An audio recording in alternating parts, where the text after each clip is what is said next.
వ్రజత బ్రహ్మలోకం. ఓం శాంతి శాంతి శాంతి. ఈ యొక్క సత్యార ప్రకాశం అధ్యాత్మ సత్సంగానికి వచ్చేసినటువంటి వారందరికీ నమస్తే, స్వాగతం, సుస్వాగతం.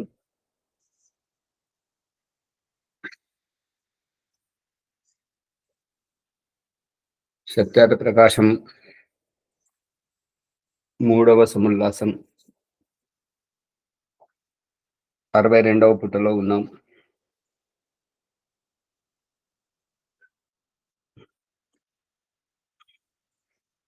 పఠన పాఠనముల విఘ్న రూప కర్మలను తెలుసుకున్న తర్వాత వర్ణాశ్రమ ధర్మముల గురించి, వర్ణాశ్రమ ధర్మములను వదిలి ఊర్ధ్వ పుండ్రము, త్రిపుండ్రము, ఇతర తిలకములు, కంఠమున మాలధారణము, ఏకాదశి త్రయోదశ్యాది వ్రతాచరణము, కాశ్యాది తీర్థయాత్రలు, రామ కృష్ణ నారాయణ శివ భగవతి గణేశాది నామస్మరణము వలన పాపములు దూరము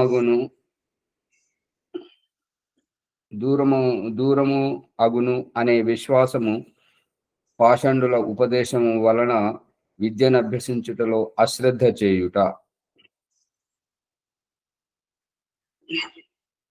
వర్ణాశ్రమ ధర్మం అంటే బ్రాహ్మణ, క్షత్రియ, వైశ్య, శూద్ర, దీనిని వర్ణాశ్రమం అంటుంటారు. ఈ వర్ణాశ్రమ ధర్మంలోని యొక్క ఊర్ధ్వ పుండ్రము అంటే పైకి మన జీవితం యొక్క ఉద్దేశం. ఇప్పుడు ఇదేంటంటే ఆత్మ నిరీక్షణ, ఆత్మ పరిశీలన. ఈ యొక్క పూర్వ కార్యక్రమంలో కింది నుంచి పైకి పోవడం చెప్తున్నారు, కానీ పైనుంచి కిందికి ఎలా దిగజారో, కిందికి ఎలా వచ్చారో ఇప్పుడు ఇంకా ఇవాళ భీమరావు గారు ఇంకా గొప్పగా చెప్తున్నారు. ఏంటంటే మా మూలాధారంలో ప్రకాశిస్తున్నాడు. అది కాదు, తప్పు చేసి చేసి చేసి కిందికి దిగజారినటువంటి ఆత్మ అక్కడ ఉన్నది, అంతేగాని అక్కడ ప్రకాశిస్తూ ఉండడం కాదు. అది జీవాత్మ యొక్క ముఖ్య స్థానం కాదు.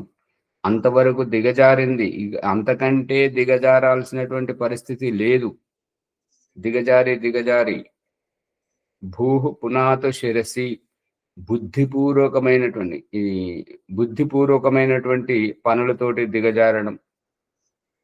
పనులు భువః పునాతు నేత్రయోహు, ఏది కనబడితే అది చూడడం, ఏది చూడాలో అది చూడకూడదో, ఏది చూడాలో ఏది చూడకూడదో అటువంటి వివేక జ్ఞానం కోల్పోవడం, ఏ వాసనలు, మాట్లాడడం, తినడం, తాగడం, ఈ రకంగా ప్రతి ఒక్క విషయంలో దిగజారుతూ ఆ నిమ్న స్థరంలోకి వెళ్ళింది.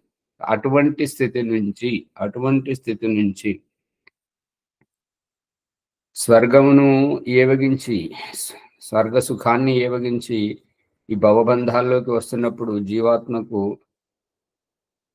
మంచి జన్మనే కల్పిస్తుంటాడు, మానవ ఉత్కృష్ట జన్మనే కల్పిస్తుంటాడు. కానీ మనుష్య జన్మలో ఉన్నటువంటి వారు ఎవరైతే నిర్లక్ష్యముగా తప్పులు చేస్తూ, వాళ్ళు తప్పులని కాదు, వారికి అదొక మనోరంజనం.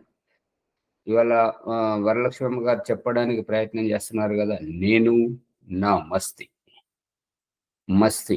ఈ యొక్క జీవాత్మ యొక్క స్థితిగతులను, తప్పులు చేసినా, ఇప్పుడు రావణాసురుడు అంటుంటాడు కదా, శివుని దగ్గరికి వెళ్ళి రామునితోటి అన్ని రకాలుగా పరాజితమైన తర్వాత విజయం సాధించినటువంటి స్థితిలో ఆ శివుని దగ్గరికి వచ్చి నిలదీస్తుంటాడు అనమాట.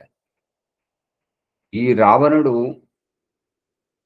దిక్కుమొక్కు లేకుండా నిర్బలుడుగా చావడానికి సిద్ధంగా లేడు. తప్పు చేసింది ఎంత గర్వంగా చేశాడో, ఎంత స్వాభిమానంగా చేశాడో, తన చావు కూడా అంతే గర్వంగా, అంతే స్వాభిమానంగా పొందుతాడు. నన్ను అనాథగా అని కాదు, నా స్వామివైనటువంటి నువ్వు నాకు ఈ వరాలను నువ్వు ఊరికే నాకు ప్రసాదించలేదు, నేను తపస్య చేసి పొందాను అని రావణాసురుడు శివుని గురించి అంటాడనమాట. ఆ రకంగా నేను నా మస్తి అనేటువంటి విషయంలో జీవాత్మ స్వర్గం నుండి వచ్చేటువంటి వాళ్ళు సుఖం పొంది వస్తున్నారు కాబట్టి ఇక్కడ భక్తి, సుఖము, ఆనందం గురించి వారికి అభిరుచించదు. అందుకనే తప్పులు చేస్తూనే ఉంటారు. తప్పులు వాళ్ళు చేస్తుంటారు. అది మనకు తోటి వారికి ఇబ్బంది కలిగిస్తుంటది. వీళ్ళు బాధపడుతుంటే వాళ్ళు నవ్వుతుంటారు. వద్దురా, చేయొద్దురా, చేయొద్దురా ఎంత చెప్పినా కూడా వాళ్ళు వినరు. వినరంటే ఎందుకు వినరు అనంటే వాళ్ళు ఏదైతే మంచి చేస్తే సుఖము, ఆనందం ఉన్నారో అది పొంది వాళ్ళు వస్తున్నారు కాబట్టి అది మళ్ళీ వారికి రుచించదు. దానికి విపరీత భావంలో ఉంటారు. తప్పులు చేస్తున్నారు కానీ ఆ తప్పులకు ఫలితాన్ని కూడా వాళ్ళే అనుభవించాలి కదా. తప్పదు మరి. అదే ఈ పోలీసులు, ఈ జైళ్ళు, ఈ యొక్క ఇదేమో మన మానవీయ శిక్షలను ఇక భగవంతుడు చేసేది ఎటువంటిది ఏంటంటే ఈ స్త్రీత్వము, ఈ పురుషత్వము, ఈ నపుంసకత్వము, ఈ కుంటితనము, ఈ గుడ్డితనం, ఈ అంగవైకల్యం భగవంతుడు ఇచ్చేటువంటి అన్నింట్లో ఉన్నా కూడా తానే గొప్ప అని ఊహించుకోవటం. ఈ వికలాంగత్వంతో భగవంతుడు ఇచ్చేటువంటి శిక్షణ పొందడం, ఈ రకంగా దిగజారుతూ శిక్షలు విధిస్తూ ఉండడం, ఈ అనాథతత్వం ఏంటి, ఈ యొక్క పేదరికం ఏంటి, ఇవన్నీ శిక్షనే. చేసిన తప్పులకు శిక్ష అనుభవిస్తూ నిమ్న స్థరానికి దిగజారు. ఇక ఎవరైతే వ్రతము, దీక్ష, విద్య, సత్యము ఇవి పాటిస్తూ ఉంటారో వారి కింది నుంచి పైకి ఎదుగుతున్నటువంటి వారు జాగ్రత్తగా మాట్లాడడం, పరోపకారం చేయడం, వీళ్ళు ప్రతిదీ సావధానంగా చేయడం, మంచి వారి సాంగత్యంలోనే ఉండడం. ఎందుకు అంటే ఇదివరకు తప్పుడు పనులు చేస్తే దిగజారారు, శిక్షలు పడ్డాయి కాబట్టి ఇప్పుడు తప్పు చేయకూడదని జాగ్రత్తగా ఉండడానికి ప్రయత్నం చేయడమే ఈ యొక్క ఆధ్యాత్మికత. అందుకని కింది నుంచి పైకి ఎదిగేటువంటిది, నిమ్న స్థరంలో ప్రకాశిస్తున్నారు అనేటువంటిది భీమరావు గారు ఇంకా సరిగ్గా పట్టుకోవాలి దాన్ని. అది గొప్పదనంగా చెప్తున్నారు. గొప్పదనం కాదది. తప్పు చేసినటువంటి వారు, ఇప్పుడు జైల్లోంచి విడుదలైనటువంటి వ్యక్తి, పోలీస్ స్టేషన్ నుంచి ఆ కేసు విత్డ్రా అయిన తర్వాత బయటకు వచ్చేటువంటి వ్యక్తి అపరాధ భావంతో ఎలాగైతే ఉంటుంటారో ఈ నిమ్న స్థరానికి దిగజారి పైకి ఎదుగుతున్నటువంటి స్థితిని చెప్తున్నారు. అందుకని పైకి ఎలా దిగజారారో అది పట్టుకుంటే మనము తప్పులు చేయము, ఇంకొకరును కూడా తప్పులు చేయరు. పైకి ఎక్కేది ఎవరైనా ఎక్కుతారు, అందలం ఎక్కడం ఎవరైనా ఎక్కుతారు, కానీ కిందికి ఎలా వచ్చావు అది పట్టుకో. సరే ధన్యవాదాలు. దీన్ని ఊర్ధ్వపుండ్రము, ఇక త్రిపుండ్రము, 3 నామాలు, ఇతర తిలకములు, కంఠమున మాలధారణము, ఈ మాల ధారణ చేయడం, ఏకాదశి వ్రతము, త్రయోదశి వంటి వ్రతము, ఈ ఆచరణాలు చేయడం, మరి కాశీ వంటి తీర్థయాత్రలు, రామ, కృష్ణ, నారాయణ, శివ, భగవతి, గణేశుని వంటి నామస్మరణముల వలన పాపములు దూరములు అగును అను విశ్వాసము. ఇది నితాంత అజ్ఞానం. ఇప్పుడు ఇది ఎలా ఉంటుంటది అంటే తప్పు చేయాల్సినటువంటి వాళ్ళు చేసి భగవంతుడి దగ్గరికి వచ్చి మొక్కుకుంటే పాపాలు క్షమిస్తాడనేటువంటిది వాళ్ళైతే ఇతర మతస్థులు వాళ్ళైతే నేరుగా అంటున్నారు. పరలోకమందున్న నా తండ్రి ఈ పాపాలను క్షమించుము అని చెప్పేసి వాళ్ళైతే నేరుగానే అంటున్నారు. అయినా వాళ్ళు గుర్తించట్లేదు. కానీ ఈ వైదికంలో ఏంటంటే పాపాలు క్షమించబడవు. పాపాలు క్షమించబడితే పాపాలు పెరుగుతాయా తగ్గుతాయా శ్యామలయ్య గారు? పెరుగుతాయి ఆచార్య. క్షమిస్తే పెరుగుతూనే ఉంటాయి, ఇంకింత పెరుగుతుంటాయి, ఇంకెక్కవుతుంటాయి. ఈ దండన శిక్షణ, ఈ పోలీస్ స్టేషన్లు, కోర్టులు, జైళ్ళు ఎందుకు అని అంటే తప్పు చేసిన వారికి శిక్ష పడుతుంటది అనేటువంటి భయముతో, అపరాధ భావముతో తప్పులు చేయకుండా ఉంటారు అనేటువంటిది సందేశం. అందుకని తప్పు చేయకుండా ఉండడానికి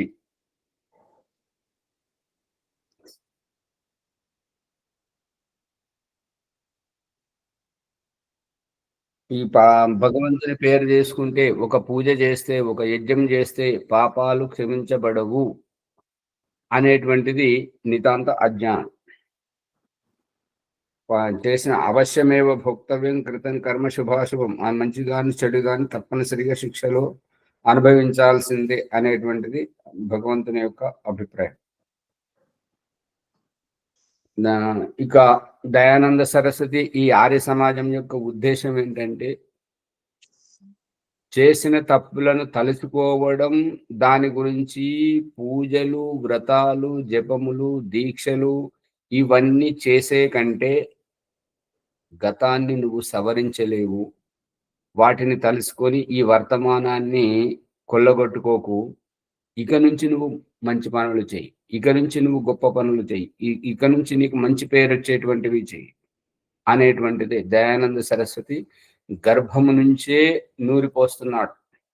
గర్భం నుంచే నూరిపోస్తున్నాడు. ఈ 16 సంస్కారాలు వీటితోటి ఆత్మను సంస్కరించడం, గొప్పవాళ్ళుగా తీర్చిదిద్దడం, ఆ పుట్టినటువంటి వారికి ఇదిగో ఈ సత్యార్థ ప్రకాశం పేరు మీద ఏ రకంగా వ్యవహరించాలి, ఎటువంటి చదువులు చదవాలి, ఎటువంటి భగవంతుని ఉపాసన చేయాలి అనేటువంటిది ప్రతిదీ నూరి పోస్తున్నాడు. వ్యక్తిత్వ వికాసం గావిస్తున్నాడు.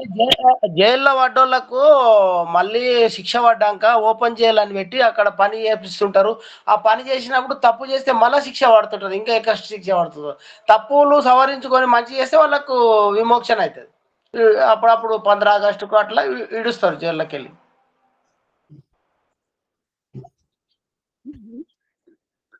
ఆచార్య, ఇంకొక విషయము, పాపాలు క్షమించబడతావు అనుకుంటే కాలుకు వేలుకు ఒక తట్టు తలిగి దెబ్బ తలిగితే పుండైతే గాయమైతే అనుభవించింది మాత్రం సరికాదు కదా.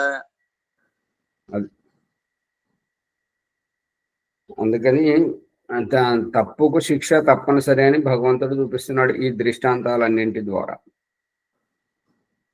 మిథ్యా బోధక, ఇప్పుడు ఈ యొక్క పాషండులు అంటే లేనిది ఉన్నట్లుగా, ఉన్నది లేనట్లుగా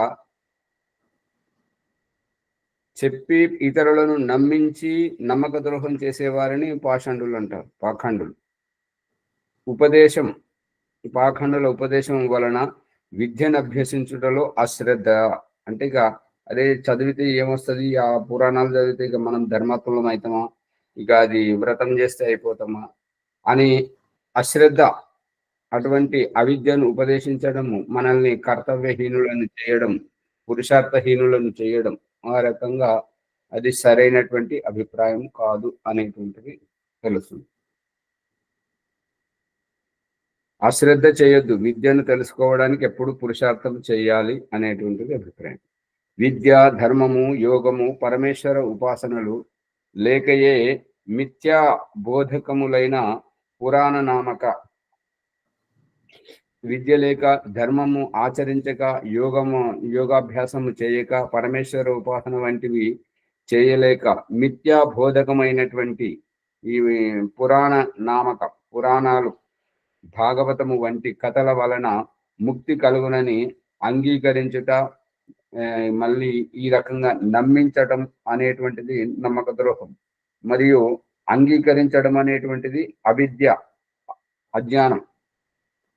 వాటి వలనే అయితే పురాణాలకు చదవడము మరియు ఆ మూర్తి పూజలను చేయడము, భాగవతము వంటి కథలను వినడము వల్ల ముక్తి కలిగితే ఈ యోగాభ్యాసం దేనికి, ఈశ్వరోపాసన దేనికి, మరి సంధ్యోపాసన దేనికి, అగ్నిహోత్రము వంటివి దేనికి? ఇది ఆలోచించాలి. లోభముతో ధనాదులందు ప్రవృత్తి కలిగి విద్యయందు ప్రీతి లేకుండుట. ఈ లోభము అంటే ఈ డబ్బుకు ఆశపడి కక్కుర్తిపడి చేసేటువంటి వాటికి వల్ల ఈ ధనాదులందు ప్రవృత్తి, ధన సంపాదనలో ప్రవృత్తి కలిగి ఈ యొక్క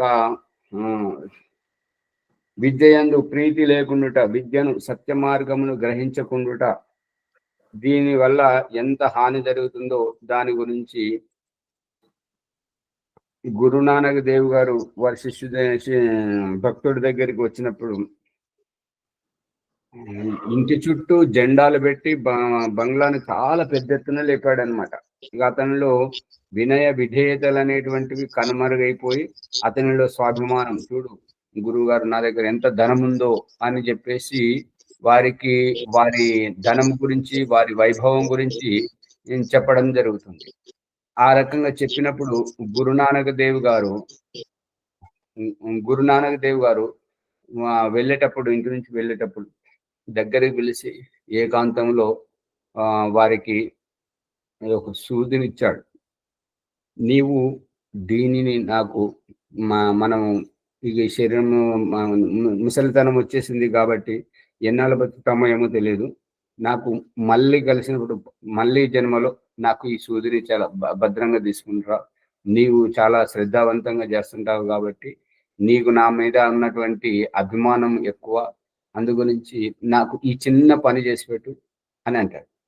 సరేనని చెప్పి తీసుకుంటాడు. సరేనని తీసుకోగానే గురువు గారు వెళ్ళిపోతుంటారు. అతను వాళ్ళ ఇంట్లోకి వస్తే భార్య అడుగుతుంది, ఏంటండి మిమ్మల్ని ఏకాంతంగా పిలిచి గురువు గారు ఏదో రహస్యం చెప్తున్నాడు అని అంటే, ఏం లేదు చిన్నగా ఒక పని చెప్పాడు. ఏం పని అని అంటే, చెప్పొద్దని చెప్పాడు, అందుకే ఏకాంతంగా పిలిచింది కదంటే, నాకు తెలియని పని నీకేం చెప్పాడు, నీవు వేరు నేను వేరు కాదు కదా, అందుకని చెప్పండి అని అంటే, గో ఈ సూది ఇచ్చాడు అని. ఈ సూది ఇచ్చాడు, దీనిని ఇక ఈ జన్మ ఎన్ని రోజులు బతుకుతాం, నాకు మరి జన్మలో మళ్ళీ పునర్జన్మలో అక్కడ నాకు తీసుకొచ్చి ఇవ్వమని చెప్పాడు. మీరేమన్నారండి? సరేనన్నాను. అంటే ఆవిడ నవ్వి మీ బుద్ధి జరిపోయిందని. అంటే ఎందుకు అట్లా జరిపోయిందని అంటే, ఇప్పుడు చనిపోయినప్పుడు శరీరమే ఇక్కడ నాశనం అవుతుంటది, అంత్యక్రియలు చేస్తుంటాం శరీరానికి, ఆత్మ అనేటువంటిది ముందుకు వెళ్ళిపోతుంటది. ఈ శరీరమే మన వెంట రానప్పుడు సూదిని ఎక్కడ పట్టుకుంటావు? చేయి ఎక్కడది? చేయి సూదిని పట్టుకోవడానికి నోట్లో పెట్టుకుంటావా లేదంటే చేతిలో పట్టుకుంటావా? సూది ఎట్లా తీసుకొస్తావు? ఇది స్థూల వస్తువు కదా, ఆత్మ సూక్ష్మం కదా, ఆత్మ కదా వెళ్ళిపోయేటువంటిది. మరి ఈ సూదిని ఎట్లా తీసుకొస్తామంటే మరి ఈ విషయం నాకు గురువుగారు చెప్పలేదంటే, చెప్పలేదు కాదు, ఈ విధంగా నీ కళ్ళు తెరిపించడానికి వారు ఇది ఇచ్చారు నీకు. నువ్వు వెళ్ళు అడుగు, గురువుగారిని అడుగు. ఏమని అడగాలి? గురువుగారు మన చనిపోయేటప్పుడు మన శరీరం ఇక్కడే ఉండిపోతుంది కదా, మరి సూదిని నేను ఎట్లా పట్టుకురావాలి, నేను ఎట్లా చేయగలను అని అడుగు, వారు మార్గం చెప్తారు. అంటే అప్పుడు పరిగెత్తుకుంటూ వెళ్ళి గురుగారి దగ్గరికి వెళ్ళి, గురుగారు నేను నా బుద్ధి పని చేయలేదు, నేను అర్థం చేసుకోలేదు, చెప్పండి. మరి నేను సూదిని, ఈ శరీరమే ఇక్కడ నాశనం అవుతుంది, శరీరాన్ని విడిచిపెట్టి పోవడం, బస్సులోంచి యాత్రికుడు దిగిపోయినట్టుగా ఈ శరీరం నుండి ఆత్మ వెళ్ళిపోతుంది కదా, మరి ఆత్మ సూదిని ఎట్లా పట్టుకోరాగలుగుతుంది, ఎట్లా నేను తెచ్చివ్వగలను, మరి నాకు ఆ రహస్యం చెప్పండి అంటే అప్పుడు చెప్తుంటాడు గురునానక్ దేవ్ గారు, నీవు ఈ బంగ్లాలు కూడా కడుతున్నావు, ఈ ధన సంపాదన ఏదైతే చేస్తున్నావో ఇది ఈ వర్తమాన వైభవాన్ని చూపిస్తుంటది, కానీ నీ ఆత్మ ఎక్కడ కుంచుకుపోతున్నదో ఆ విద్యను నువ్వు గ్రహించట్లేదు, ఆత్మ విద్యను నువ్వు గ్రహించట్లేదు. నిన్ను ఈ భవసాగరం తరింపజేసేటువంటిది ఆత్మ విద్య, ఆత్మ జ్ఞానము. ఆ విద్య నిన్ను భవసాగరాన్ని తరింపజేస్తుంటది, కానీ ఈ ధనము, ఈ బంగ్లాలు, ఈ జెండాలు, ఈ సంపద నిన్నెప్పుడు నీ భవసాగరాన్ని తరింపజేయలేదు అని చెప్తుంటాడు అనమాట. అప్పుడు అతని గురువు గారి పాదాల మీద పడి, మీరు వెళ్ళాల్సింది ముందుకు కాదు, మళ్ళీ రండి, ఇంటికి రండి అని చెప్పేసి నాకు ఆత్మజ్ఞానం గురించి చెప్పండి. అంటే మరి నువ్వు ఈ భవనాలలో పడి, సంపాదనలో పడి నువ్వు ఆధ్యాత్మిక వైపుకు సమయం ఇస్తలేవు కదా, నీవు గురువు గారు వచ్చినప్పుడు సత్సంగంలో కూర్చోవడానికి అవకాశం ఇస్తలేవు కదా, నీవు సంపాదించినటువంటి సంపాదనను గురువు గారికి పాలు పండ్లు తీసుకురావడానికి, సత్సంగం ఏర్పాటు చేయడానికి, నలుగురిని పిలవడానికి, నీ సంపాదించినటువంటి ధనము సత్కార్యాలకు వినియోగం అవుతలేదు కదా, నీ స్వార్థం గురించి, నీ భార్య పిల్లల ఖర్చుల గురించి, నీ భోగభాగ్యాల గురించి నువ్వు ఖర్చు పెట్టుకుంటున్నావు, కానీ నీ ఆత్మ కళ్యాణం గురించి నువ్వు చేయట్లేదు కదా, ఏ మంచి పని చేయట్లేదు కదా అంటే అప్పుడు అతను కళ్ళు తెరిచి, గురుగారు మీరు ఎట్లా చెప్తే నేను ఎట్లా చేస్తానని చెప్పేసి ఆనాటి నుంచి అతనిలో మార్పు అనేది వచ్చింది. అందుకని ఈ యొక్క లోభముతోటి ధన సంపాదన పట్ల ఆసక్తిని పెంచుకొని ఎవరైతే ఈ యొక్క ఆశ్రమం పట్ల కానివ్వండి, గురుకులం పట్ల కానివ్వండి, పరోపకారం పట్ల కానివ్వండి, ఈ యొక్క మంచి పనులకు ఎవరైతే నిర్లక్ష్యం చేస్తుంటారో వారందరికీ అధపతనము జరుగుతూ ఉంటుంటది. అవిద్యాగ్రస్తమైనందువల్ల విద్యకు దూరంగా ఉంటారు. ఎవరైతే ఆత్మ కళ్యాణాన్ని ఆశిస్తుంటారో వారు అవిద్యను వదిలిపెట్టి ఇగో ఈ విధంగా బ్రహ్మ ముహూర్తంలో నిద్రలేసి ఇగో విద్యను తెలుసుకుంటున్నటువంటి వారు అవుతుంటారు. ఇటునటు వ్యర్థంగా తిరుగాడుట మొదలైన మిథ్యా వ్యవహారములందు చిక్కుకొని బ్రహ్మచర్యము విద్య వలన కలుగు లాభము నుండి వంచితులై రోగులు మూర్ఖులునై ఉంది. ఇక ఇక్కడక్కడ తిరుగాడుతూ ఇప్పుడు ఆచరణలో గోసేవకుడు అని ఒక అతను ఉన్నాడు. అతనికి చెప్తున్నది ఏంటంటే, ఏంటయ్యా మెత్తగా ఉన్నావు అని అంటే, నాకు కామెలు వచ్చినాయి స్వామి. కామెలు అంటే ఏంటి అని అంటే, పేగుల లోపల జ్వరం వస్తుంది అంట. మరి ఆ జ్వరం వచ్చింది నీకెట్లా తెలిసిందంటే, నాకు రాత్రి పడుకున్నప్పుడు నిద్రలో జ్వరం వస్తుందండి. అంటే జ్వరం యొక్క లక్షణాలు ఏంటి అంటే, కాళ్ళు చేతులు ఒకటే గుంజుడు స్వామి అంటారు. మరి దీనికి ఏమిటి విరుగుడు అంటే, మా వదిన నాకు చేతికి చెట్టు కడుతుందండి. మరి చెట్టు కడితే ఏమవుతుంది అంటే ఒకటే గంటలో పోతుందండి. ఒకటే గంటలో పోతుంది. మరి అట్లా ఎప్పుడైనా చేయించినావు అంటే, నాకు ప్రతి సంవత్సరం ఇట్లాగే అవుతుందండి. మరి ఇట్లాగే అయితే మరి ఎందుకు చూస్తున్నావు అని అంటే, మరి మీరు పొమ్మంటారు లేదండి. నువ్వు ముందు పోయి చెట్టు కట్టించుకొని రాపోను. కట్టించుకొని వచ్చిన తర్వాత శ్యామలయ్య గారికి చూపెట్టినాయి. ఇక చూపెట్టి శ్యామలయ్య గారికి ఎట్లా కట్టించుకున్నావు అంటే, దానికి మరి ఒకటే గంట కడతారంట. దానికి నల్లగా మరి అదే రంగు పూస్తారా మరి ఏంటో తెలియదు. అది పూసగానే అయిపోయిందంట.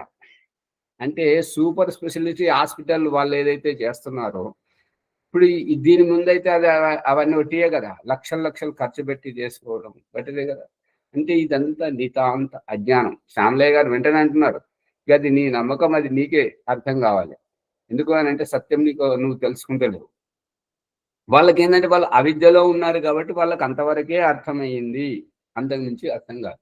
కామెలు అంటే అలాగా మీరు చెప్పినటువంటి ఆయుర్వేదాన్ని కింద పరిచినట్టు అవుతుంది కదా. అతను మూలికలు కట్టుకుంటే తగ్గుతుందని అన్నాడు ఆయన. ఒక్కటే గంట, అది కూడా సమయం చెప్పడం తప్పు. అది అజ్ఞాన దశ. కానీ మూలికల ప్రభావితం శరీరం పైన ఉంటది కదా.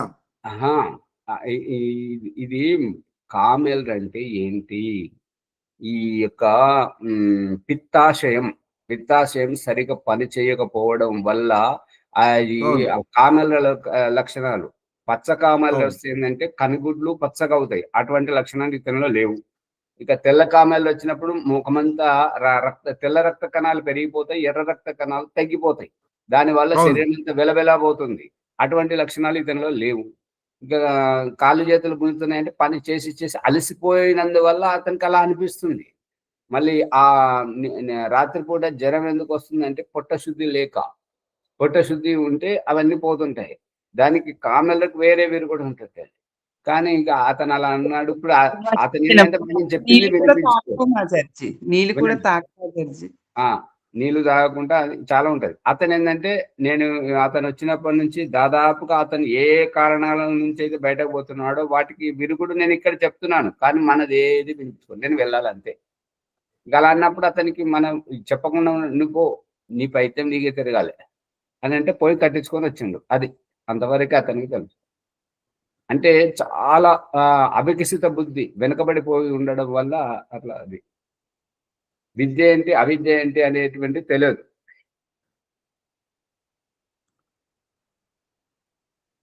నేటి తగ్గినా కూడా మునిగారు, కాకపోతే కొంచెం తాత్కాలిక ఉపశమనం ఇవ్వగలదు కానీ పూర్తి ఇదైతే అవ్వదు కదా. శ్యామలయ్య గారు చెప్తున్నారు తగ్గిపోయింది. అదే అంటే నమ్మకం. ఎదుటి వారిని ఎంతగా నమ్మించడం అంటే వాళ్ళ అజ్ఞానంతో ఆ రకంగా ఉంటుంది.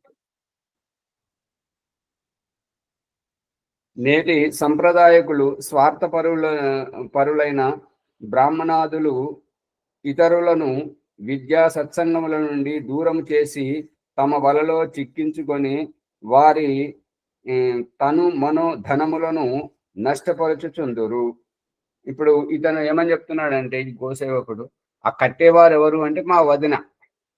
మరి ఎలా కడుతుంటదంటే డబ్బులు తీసుకుంటాను. మరి వదినాన్ని మీ యొక్క అనుబంధాన్ని చెప్తున్నావు, మరి డబ్బులు ఎందుకు తీసుకుంటుంది అంటే ఎప్పుడు డబ్బులు లేకుండా ఎప్పుడు కట్టదు అంటే అంటే దాని ఉద్దేశం ఏంటంటే ఎంత ఇస్తే అంత తీసుకుంటదంట. 500 అట్లా తీసుకున్నది అంటని చెప్తున్నా ఆయన. ఆ! మళ్ళీ ఈ హౌస్‌ల వాళ్ళు ఎవరైతే బంగారం పనులు చేస్తుంటారో, వాళ్ళలో ఒకటి ఉన్నది. మరి అది ఎంతవరకు నిజమో నాకైతే ఇంతవరకు తెలియదు. కానీ విన్న చాలా మంది చెప్పారు. ఏంటంటే, కన్న బిడ్డకైనా సరే మంగళసూత్రం చేసేటప్పుడు దాంట్లో తరుగు అనేది తీసుకోకపోతే అది అతుక్కోదంట. ఓ మాజారి, ఆ! తరుగు అనేది కొంచెం బంగారం తీసి ఆ బంగారం అంతా రాగి కలుపుతారు గట్టిగా ఉండాలని. అదేగా ఏది ఏం కలుపుతారో అది అందరు కలుపుతారు, అది అందరికి. కానీ అది తీసుకునేది మనకైతే ఇవ్వరు కదా!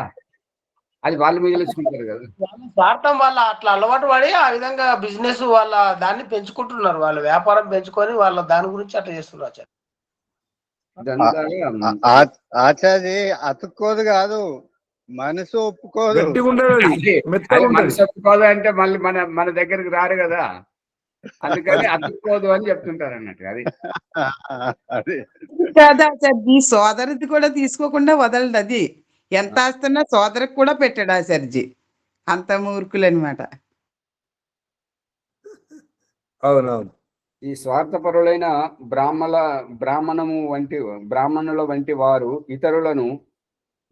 వంటి వారు ఇతరులను విద్య సత్సంగముల నుండి దూరం చేసి తమ వలలో చిక్కించుకొని వారి యొక్క ఎవరైతే అమాయకులు ఉంటారో వారి యొక్క తను అంటే శరీరము, మనస్సు అంటే ఆలోచన విధానం, ధనములు అంటే ఇక వారి సంపదన అంతా నష్టపరచుచుందురు. అంటే నువ్వు నాకు ఇంత ఇవ్వాలి, నువ్వు నా అనుగ్రహాన్ని పొందాలి, అప్పుడు నీకు ఇలా జరుగుతుంది అలా జరుగుతుంది అని చెప్పేసి నమ్మించడం. ఈ క్షత్రియముల వంటి వర్ణముల వారు చదువుకొని విద్వాంసులైన ఎడల తమ పాషండ జాలము నుండి విడివడి తమ కపటమును తెలుసుకొని తమను అవమానింతురని ఎంచెదరు. ఎవరైతే విద్య తెలుసుకున్నటువంటి వారు ఈ రకంగా బ్రాహ్మణులైనప్పుడు వాళ్ళు చెప్పింది ఇంతవరకు నమ్ముతున్నారు. అది నమ్మవలసినటువంటి అవసరం ఏంటి అంటే, బ్రాహ్మణులు ఏ కారణం చేత, ఏ విద్య వలన, ఏ జ్ఞానం వలన చెప్తున్నారో ఆ విద్య ఆ జ్ఞానమును అందరూ చదివి నేర్చుకున్నట్లయితే వారు చెప్తున్నటువంటిది సత్యమేంటి అసత్యం ఏంటి అనేటువంటిది ఆలోచిస్తుంటారు కాబట్టి వారి వాళ్ళలో పడరు. అందుకని దయానంద సరస్వతి పుట్టిన ప్రతి ఒక్కరికి ఈ వేద విద్యలను చదవాలని చెప్పేసి చెప్తున్నాడు. ఓం ప్రకాష్ కూడా చెప్పేది ఏంటంటే, మీరు విద్యను చదవండి, ఆ వేదమును చదవండి. వేదమును చదివితే ఈశ్వరునితోటి సంబంధం ఏర్పడుతుంటది. ఈ వేదము చదివేటప్పుడు తప్పులు వస్తున్నాయని చెప్పేసి భయపడకూడదు. ఆ తప్పులకు ఏవైతే మీకు పాపం జరుగుతుంటుందో ఆ పాపం అంతా మిమ్మల్ని చదవమని ప్రోత్సహిస్తున్నటువంటి ఓం ప్రకాష్ కూడా తగులుతుంటది. కావాలని మీరు తప్పులు చేస్తుంటే మాత్రం ఓం ప్రకాష్ దగ్గర ఉన్న తప్పులు కూడా మీకే తగులుతాయి. అది గుర్తుపెట్టుకోండి. అందుకని వేదమును చదవండి. వేదమును చదివితే భగవంతునితో సంబంధం ఏర్పడుతుంది. మనం ఎట్లయితే ఇప్పుడు పరస్పరంగా మాట్లాడుకుంటున్నామో, మనకు అవసరమైనప్పుడు భగవంతుడు మనకు కావలసినటువంటి జ్ఞానాన్ని మన హృదయ అంతఃకరణనందు స్ఫురింపజేసి మనకు మార్గదర్శనం చేస్తాడు. అదే మనుషులు రాసినటువంటి పుస్తకాలు చదివితే ఆ రాసినటువంటి రచయిత యొక్క మనోభావాలతో ఏకీభవిస్తాము కానీ పరమాత్మతో కాదు. అందుకే ఈ యొక్క పూజ, అభిషేకము, యజ్ఞములో మూల మంత్రములతో యొక్క అగ్నిహోత్రం గాని, పూజ గాని, అభిషేకం గాని చేయడం జరుగుతుంది. ఇది ఇతరులకు అర్థం కాదు. మీరు మమ్మల్ని అందరినీ, మా దళితులను మమ్మల్ని అందరినీ వంచడానికే తప్ప, మీరు మంచివారైతే గుళ్ళల్లో సంస్కృతంలోనే ఎందుకు చదువుతారు, తెలుగులో ఎందుకు చదవకూడదు? తమిళనాడులో ఆయన ఎవరు ముఖ్యమంత్రి అన్నాడన్నమాట. ఆయన క్రైస్తవుడు మన నాస్తికుడు తెలియదు, కానీ మీరు తమిళంలో చదివితేనే మీకు సరైనటువంటి గుర్తింపు ఉంటుంటది. మీకు గుడికి మేము ఖర్చులు అనేది ఇస్తాం, లేకపోతే ఇవ్వము అని చెప్పేసి కూడా చెప్పాడు చాలా రోజుల కిందట. ఈ విషయం ఇది కరుణానిధి గారు చెప్పారు. ఆ రకంగా కొన్ని రోజులు తమిళంలో చదవడానికి కూడా ప్రయత్నం చేశారు, కానీ అది అక్కడ కుదరదు. మిగతా తర్వాత చెప్పాల్సింది ఏంటంటే, ఇప్పుడు ఏ మంత్రం అయితే చెప్పామో దాని అర్థం చెప్పాలి, దాని తాత్పర్యం చెప్పాలి, దాన్ని వ్యవహారంలో మనం ఆచరిస్తే మనకు కలిగే ప్రయోజనాల గురించి చెప్పాలి, అది తర్వాత విషయం. కానీ ముందు చేసేటప్పుడు మాత్రం సంస్కృత భాషలో ఉండడం ఏంటంటే భగవంతుడితో జీవాత్మను పరమాత్మతో కలపడం అనేటువంటిది ఆ ఉద్దేశం నెరవేరడానికే సంస్కృతంలో చదవడం. భగవంతుడు సంస్కృతంలో ఉపదేశం భావాన్ని ఋషుల హృదయ అంతఃకరణలో ఉపదేశిస్తే ఋషులు గ్రహించి వాళ్ళు లిపిబద్ధం చేసినటువంటిది సంస్కృత భాష. దాని గురించే సంస్కృత భాష ఒక భూఖండము, ఒక దేశము, ఒక భాష, ఒక ప్రాంతీయ భాష కాదు, అందరికీ వర్తించేటువంటిది. కాబట్టి ఈ సంస్కృత భాషతోటి దాని యొక్క విలువ చాలా ఉంటుంటది.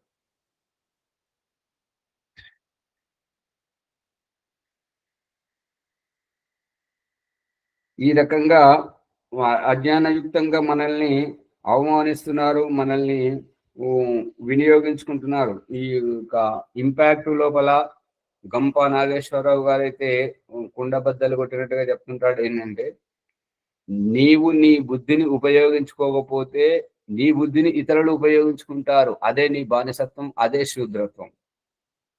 ఎవరైతే తమ బుద్ధిని తాము వినియోగించుకొని తెలివిగా ఆలోచిస్తుంటారో వారు వేరే వారి దగ్గర బానిసగా పనిచేయరు. అది బండగొట్టు. ఇంతవరకు చెప్పినవన్నీ విఘ్నములుగా ఎంచి రాజు ప్రజలు వానిని దూరంగా ఉంచి పిల్లలను చదివించి విద్వాంసులను చేయుటకు తమ మనోధనములతో ప్రయత్నింపవలెను.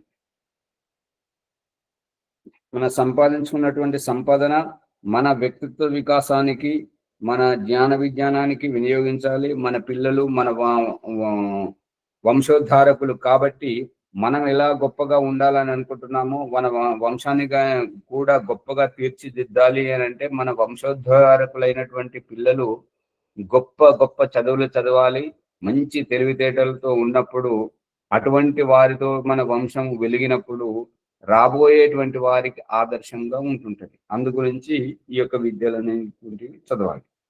ఇప్పుడు స్త్రీ శూద్రులకు వేదాధికారం అనేటువంటి విషయంలో చూడండి. ప్రశ్న: స్త్రీలు శూద్రులు వేదములు చదవవచ్చునా?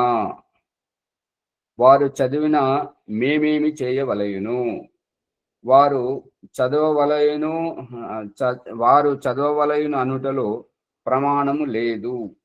పైపెచ్చు స్త్రీ శూద్రౌ నాధీయతాం ఇది శృతేః స్త్రీ శూద్రులు వేదములు చదవరాదని నిషేధము కూడా ఉన్నది కదా.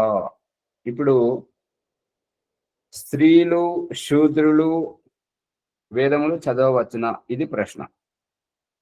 ఇప్పుడు మనము ఆధ్యాత్మిక చింతనలో ఆత్మ నిరీక్షణము, ఆత్మ పరిశీలన చేస్తున్నాం కదా. మరి స్త్రీ అంటే ఏంటిది, పురుషుడు అంటే ఏంటి? ఎవరు చెప్తారు? శూద్రుడు అంటే ఏంటి? స్త్రీ అన్నా పురుషుడు అన్నా ఒక్కరు మాట్లాడండి, ఒకరి తర్వాత ఒకరు. స్త్రీ పురుషులు అనేటటువంటిది మునిగారు చెప్పండి.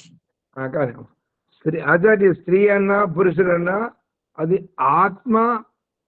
ఆత్మ ఒకటే, కానీ శారీరకంగా భేదం మాత్రమే. ఆత్మ స్త్రీ కాదు పురుషుడు కాదని తెలుసుకోవాలి మొదట. భాగ్యలక్ష్మమ్మ గారు చెప్పండి.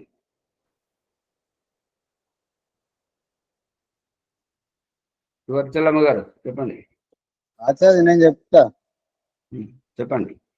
దేహాలు వేరుగానే ఆత్మ ఒకటే అని తెలుసుకోవాలి.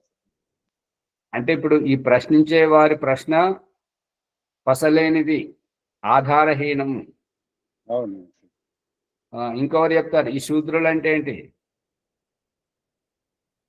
శూద్రులంటే సేవా విచారణ చేయలేని వారు, ఇతరులకి సేవ చేయటం ఆచార్య అంతే.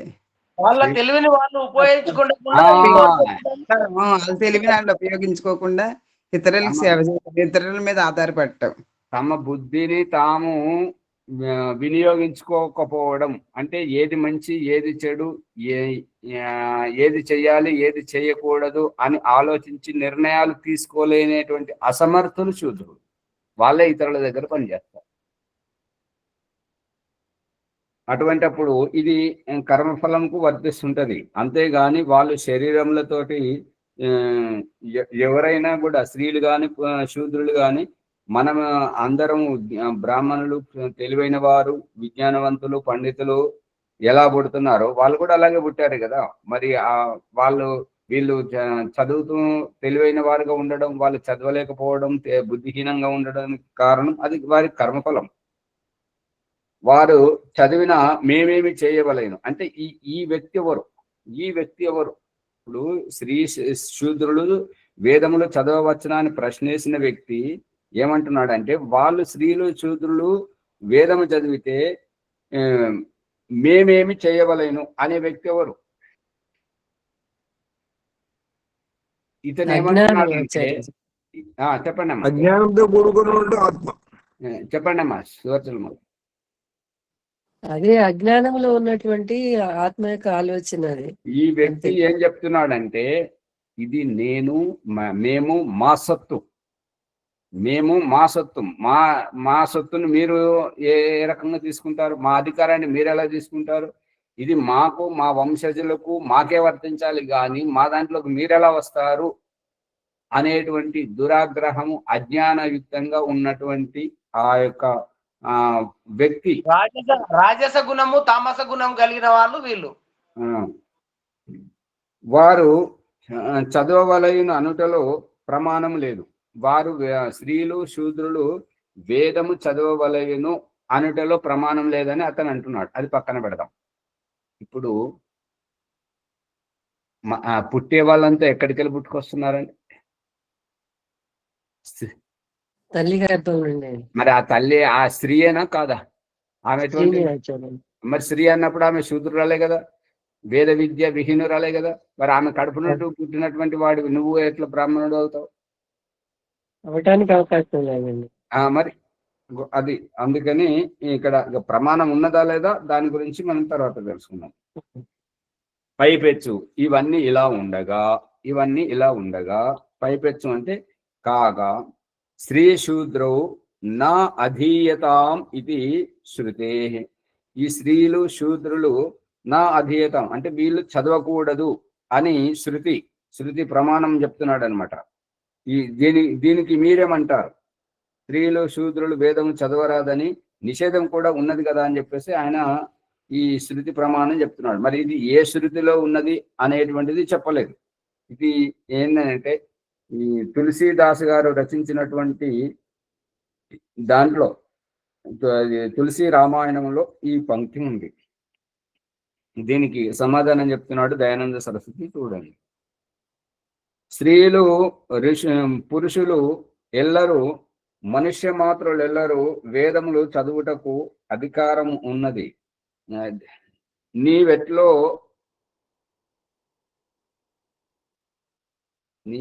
నడు ఆచార్య నడు అనుకుంటాను. ఎట్లా పడును నీ వేట్లో పడు, ఏట్లో పడమని చెప్తున్నాడు. ఏట్లో పడు. అది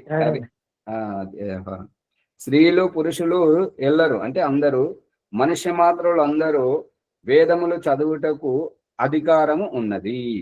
నీవు ఏట్లో పడు. ఇక నువ్వు గంగలో పడి అంటే తొందరగా అర్థమైంది. ఈ శృతి నీ కపోల కల్పితం. నీవేదైతే శ్రీశూద్రనాధీయతాం శృతి అని ఏదైతే చెప్తున్నావో అది నీ మనస్సులో కల్పించుకున్నటువంటిది, నీవు ఊహించుకున్నటువంటిది. ఇది ఏ ప్రామాణిక గ్రంథమునకు చెందినది కాదు. మనుషులెల్లరూ వేదాది శాస్త్రములు చదువుటకును వినుటకును అధికారము కలిగి ఉన్నారని చెప్పు ప్రమాణము యజుర్వేదమున 26వ అధ్యాయమున 2వ మంత్రము చూడు. ఇప్పుడు నువ్వు ఏదైతే ప్రమాణం చెప్పామో అది ఆదర్శవంతమైనటువంటిది, గొప్ప శాస్త్రం ఏమి కాదు, అది లౌకికవాదం. ఇప్పుడు వేదములో ఇవి స్త్రీలు శూద్రులు అందరూ చదవచ్చును అనేటువంటిది వేదమంత్ర ప్రమాణం చెప్తున్నాను, దీన్ని వినుడు అని చెప్పేసి చెప్తున్నాడు. ఓం యతే మాం వాచం కళ్యాణీమావధానీం జనేభ్యః బ్రహ్మజరాజన్యాభ్యాం శూద్రాయ చార్యాయ చ స్వాయ చ చారణాయ. ఈ యజుర్వేదం 26వ అధ్యాయం 2వ మంత్రం. అర్థము: పరమేశ్వరుడు అనుచున్నాడు, పరమేశ్వరుడు ఉపదేశిస్తున్నాడు ఏమనంటే, యథా ఏ విధముగానైతే నేను అంటే పరమేశ్వరుడు, జనేభ్యః అంటే జీవాత్మలందరికీ, జీవాత్మలలో ముఖ్యంగా మానవులే ఈ యొక్క రహస్యాన్ని గ్రహిస్తుంటారు కాబట్టి సర్వ మానవుల కొరకు ఇమాం ఈ యొక్క వేద జ్ఞానమును కళ్యాణి మంగళం చేకూర్చేటువంటి, మనల్ని ఉద్ధరించేటువంటి ఈ సంసారమునకు ముక్తికి చెందిన సుఖములనిచ్చు ఈ యొక్క వేద జ్ఞానం ఏంటంటే వాచం, ఋగ్వేదము వంటి 4 వేదముల రూపములో ఉన్నటువంటి వాగ్విలాసం వేదవాణి. అవధాని, అవధాని అంటే ఉపదేశించుతున్నాను అంటే పరమేశ్వరుడు అంటున్నాను, నేను ఏ రకంగా అయితే ఉపదేశించుతున్నానో అట్లే మీరును చేయుడు, మీరును అందరికీ చెప్పాలి అని వేదంలో ఉన్నది. ఇక మనుషులు రాసుకున్నటువంటిదేమో వాళ్ళు చదవద్దు, వీళ్ళు చదవద్దు, వాళ్ళు చదివితే వారి నాలుక పోసేయండి, వీరు వింటే వీళ్ళ చెవుల్లో సీసం కరిగించిపోయింది అనేటువంటి భావజాలాన్ని చెప్తుంటారు. సమయం అయిపోయింది కాబట్టి సమయం మర్యాదలో ఉండాలి. ఓం శం నమస్తే. ముందుకు నడిపేయండి. ఆచార్య ఓంప్రకాష్ గారు ధన్యవాదములు. సత్యాయ ప్రకాశం జ్ఞానగంగా ఆధ్యాత్మిక విద్య మనం ఏ విధంగా ముందుకు ఎదగాల, అజ్ఞానంతో ఉన్నటువంటి జీవాత్మలందరూ చెప్పుడు మాటలు వింటే అట్టడుకు వెళ్ళిపోతారు. ఏదైతే వేదం ఈశ్వరుని జ్ఞానం, వేదం జ్ఞానం చదివినట్టుంటే ఊర్ధ్వగతి చేరుకుంటారు అనేటువంటి యథార్థాన్ని తెలుసుకున్నాం. ఈ వర్ణాశ్రమ ధర్మాల లోపల శూద్రుడు అంటే ఎవరు, ఎవరు శూద్రుడు, స్త్రీ అంటే ఏంటిది, పురుషుడు అంటే ఏంటిది, మరి ఎవరు చదవాలి ఎవరు చదవకూడదు అనేటువంటి విషయాన్ని కూడా తెలుసుకున్నాం. తర్వాత విశేషంగా ఈ పఠన పాఠముల అనంతరము వర్ణాశ్రమ ధర్మాల లోపల మనం ఏ విధంగా ఎదిగితే వచ్చే జన్మలో మంచి జరుగుతుంది అనే విషయాన్ని కూడా తెలుసుకున్నాం. ఈ విధంగా మనము ముందుకెళ్తున్నాము. మునిగారు ఆచార్య ఇప్పుడు ఇక్కడ ముఖ్యంగా సువర్చలమ్మ గారే తన బలహీనతను బయట పెడుతున్నారు. మునిగారు నాకు చెప్పడం రాదు, మీరే చెప్పండి, మీరే ముందుకు నడిపేయండి, నాకు ముందుకు నడిపేయడం రాదు, నేను వెనకబడే ఉంటాను, నా వల్ల కాదు, నాతోటి చేయమంటున్నారు ఏంటిది, నేను ఎట్లా చేస్తాను, నేను స్త్రీని కదా, నేను చేయను కదా, నాకు రాదు కదా అంటున్నారు. అంతేనా? లేదు అసలు లేనే లేదు. కాకపోతే వారు కొంచెం ముందందులో ఉన్నారు కదా, అంత తప్ప వేరేది ఆగండి. వారు ముందంజలో ఉన్నారు, నేను వెనకబడి ఉంటాను, నేను వెనుకనే ఉండాలి, నేను ఇట్లా ముందుకు రావాలి అంతే ఒప్పుకుంటున్నారు కదా. యూట్యూబ్ లో అందరూ వింటున్నారు, అది గుర్తుపెట్టుకోండి. ఒప్పుకోవటం కాదు ఆచార్యజీ, మళ్ళీ మీ నోటి నుంచి ఆ మాట రావద్దు, దాన్ని సమర్పించుకోవద్దు, వదిలేయండి. ప్రయత్నం చేయాలంటే ఏం లేదు, ప్రయత్నం చేసి అడుగు ముందుకేస్తే అదే ముందుకెళ్తుంది. అంతే, ప్రయత్నం జ్ఞానోదయం అవుతుంది కాబట్టి, స్త్రీ పురుషులు అనేటటువంటిది ఎక్కడ ఏంటి అనేది జ్ఞానోదయం అయింది కాబట్టి ఆ విధంగా వెనకం చేయటం అనేదే లేదు. ధన్యవాదములు. ఈ ఎపిసోడ్ లైక్ చేయండి, షేర్ చేయండి, సబ్స్క్రైబ్ చేయండి, పక్కన ఉన్న గంట సింబల్ గట్టిగా నొక్కండి. 1-2 సార్లు శ్రద్ధగా వినాలని ప్రార్థన. అనంతరం ఈరోజు వైదిక సంధ్యోపాసన ప్రభాకర్ గారా, గాయత్రి అమ్మగారిది ఉంది, మరి ఆమె లేకపోతే రాజమాన్యమ్మ గారు చేయిస్తుండ్రు, మరి వాళ్ళు ఆమె వస్తలేరు. మరి ఎట్లా? రాజమాన్యమ్మ గారు కూడా లేరు కదా, వారి స్థలంలో ఎవరైనా చేపిస్తండి. ఆచార్జీ ఒక గేమ్ పడమంటారు ఆచార్జీ? మన శనివారం నేను ఛాన్స్ లేదుగా, నేను చేయిస్తానండి. అలాగే, ఓకే. దుర్గమ్మ గారు వైద్య సందర్భాలు చేపిస్తారు, వారి ధన్యవాదములు. చేయించండి అమ్మా. అమృతోపస్తరణమసి స్వాహ, అమృతాపిదానమసి స్వాహ, సత్యం యశః శ్రీర్మయ శ్రీ సైతా శ్రయతాం స్వాహ.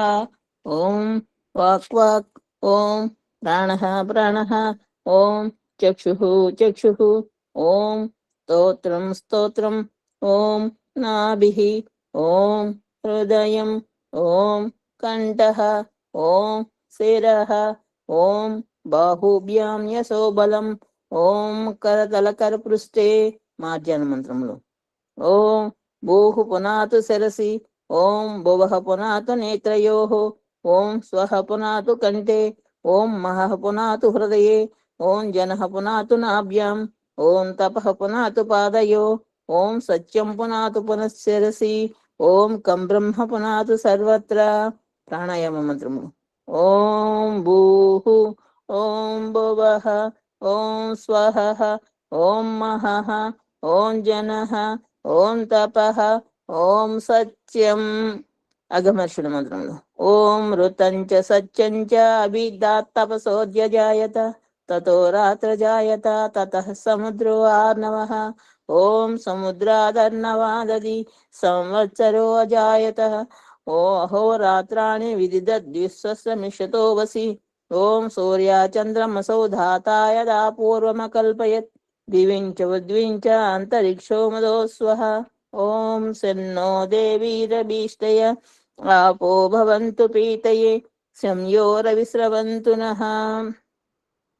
ఉపస్థాన ప్రకరణ. ఓం జాతవేదసే సునవామ సోమమరాతి మర్చిపోయారండి మనసా పరిక్రమ. మనసా పరిక్రమ. ఓకే ఓకే ఓకే పర్వాలేదు. ఓం అగ్నిరధిపతిరసితో రక్షితాదిత్య ఇషవః తేభ్యో నమో అధిపతిభ్యో నమ రక్షితుభ్యో నమ ఈశుభ్యో నమ ఏభ్యో అస్తు యోస్మాన్ ద్వేష్టియం వయం దేష్మస్వం భోజంబే దద్మః. ఓం దక్షిణాదిక్ ఇంద్రోధిపతి స్థిరాజీ రక్షితా పితర ఇషవః తేభ్యో నమో అధిపతిభ్యో నమ రక్షితుభ్యో నమ ఈశుభ్యో నమ ఏభ్యో అస్తు యోస్మాన్ ద్వేష్టియం వయం దిష్మస్వం వోజంబే దద్మః. ఓం ప్రదీచి దిగ్వరుణోధిపతిః హృదాకు రక్షితాన్నమిషవః తేభ్యో నమో అధిపతిభ్యో నమ రక్షితుభ్యో నమ ఈశుభ్యో నమ ఏభ్యో అస్తు. ఓం ఉదీచి దిక్ సోమోధిపతి స్వజో రక్షితా సనిర్షవః తేభ్యో నమో అధిపతిభ్యో నమ రక్షితుభ్యో నమ ఈశుభ్యో నమ ఏభ్యో అస్తు యోస్మాన్ ద్వేష్టియం వయం దిష్మస్వం భోజంబే దద్మః. ఓం ధ్రువాదిక్ విష్ణురధిపతి కల్మాషాగ్రీవో రక్షితా వీరుద ఇషవః తేభ్యో నమో అధిపతిభ్యో నమ రక్షితుభ్యో నమ ఈశుభ్యో నమ ఏభ్యో అస్తు యోస్మాన్ ద్వేష్టియం వయం దిష్మస్వం భోజంబే దద్మః. ఓం ఊర్ధ్వాదిక్ బృహస్పతిః స్విత్రో రక్షితా వర్షమిషవః తేభ్యో నమో అధిపతిభ్యో నమ రక్షితుభ్యో నమ ఈశుభ్యో నమ ఏభ్యో అస్తు యోస్మాన్ ద్వేష్టియం వయం దిష్మస్వం వోజంబే దద్మః. ఉపస్థాన ప్రకరణ. జాతవేదసే సునవామ సోమమరాతి యతో నిదహాతి వేదః సనః పరిషదతి దుర్గాణి విశ్వానావేవ సింధుం దుర్దత్యాగ్నిః. చిత్రం దేవానాం ముదగాదనీకం చక్షుర్మిత్రస్య వరుణస్యాగ్నేః ఆప్రాద్యా వా పృథివీ అంతరిక్షం సూర్యా ఆత్మా జగతస్తుషుచ్చః. ఉదుత్యం జాతవేదసం దేవం వహంతి కేతవః దృశ్యే విశ్వాయ సూర్యం ఉద్వయం తమసః పరిస్వః పశ్యంత ఉత్తరం దేవం దేవత్ర సూర్యమగన్మజ్యోతిరుత్తమం తచ్చక్షుర్దేవహితం పురస్తాచక్రముచ్చరత్. పశ్యేమ శరదశతం జీవేమ శరదశతం శృణుయామ శరదశతం అబ్రవామ శరదశతం శతమదీనాస్యామ శరదశతం భూయచ్చ శరదశతాత్. ఓం శన్నో దేవీరభీష్టయ ఆపో భవంతు పీతయే సంయోరవిస్రవంతు నః. గురుమంత్రం. ఓం భూర్భువస్వః తత్సవితుర్వరేణ్యం భర్గో దేవస్య ధీమహి ధియో యో నః ప్రచోదయాత్. ఓ పరమేశ్వర దయానిధి, మీ కృప వల్ల జపోపాసనాది కర్మములను చేసిన మేము ధర్మ అర్థ కామ మరియు మోక్షముల సిద్ధిని సత్వరముగా ప్రాప్తించుకుందాము గాక. నమస్కారం. ఓం నమః సంభవాయ చ మయోభవాయ చ నమః శంకరాయ చ మయస్కరాయ చ నమః శివాయ చ శివతరాయ చ. పునరాచమనం. ఓం శన్నో దేవీరభీష్టయ ఆపో భవంతు పీతయే సంయోరవిస్రవంతు నః. నమస్తే అండి ఆచార్య. నమస్తే. సర్వేభ్యో నమో నమః. ధన్యవాదాలు నాకు ఈ అవకాశం ఇచ్చినందుకు.